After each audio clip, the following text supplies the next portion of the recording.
4 female executives at different career stages put to rest 4 myths about women at work.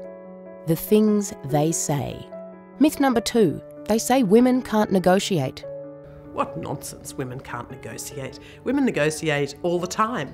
They negotiate with their kids, they negotiate when they shop, they negotiate houses, they're the buyers of most things, they're negotiating constantly.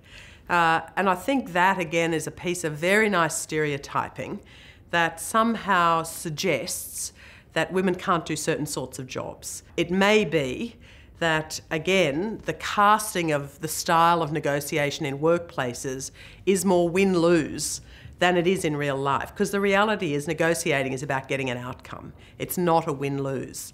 It's not about, a competition of egos.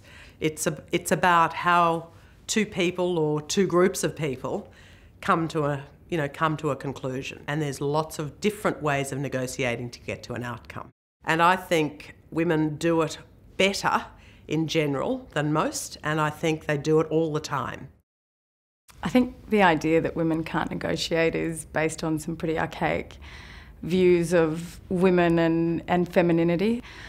It's based on the idea that women are gentle or overtly sensitive and not well suited to the difficulties of a negotiation table. And I think I found myself in a room with mostly men from very early on in my career, and in many ways it was confronting to negotiate, feeling like the odd one out. My personal view is that women are in many senses more attuned to the art of negotiation. It is an art. I think I'm often more or less abrasive in getting what I want, and I find that to be pretty effective. I think the language I use is often different but more persuasive in a negotiation and unexpected.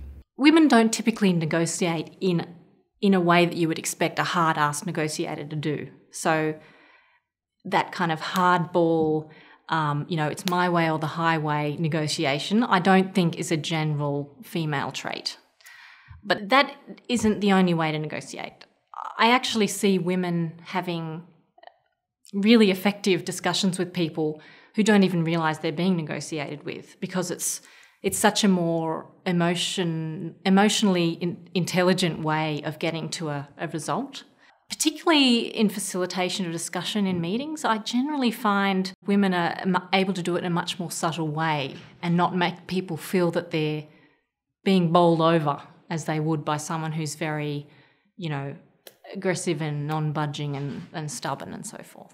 Well, I think this contest of egos is a very traditional concept. I think it's sort of 20, 30 years ago, thinking around how to be successful in negotiation. The concept of win-win was not around when I started practice in 1986.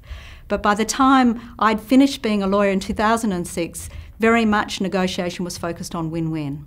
How do you find a way through that actually both parties walk away and they feel that they've actually achieved what they set out to achieve? And I think women have a good ability to approach negotiation that way. I think they have a different perspective on many issues. The best negotiators I've ever dealt with are people who actually have a very different perspective. And being open and flexible in the way you approach any negotiation is what's important. When it comes to the myths that shape the culture of the workplace, that's what they say to the things they say.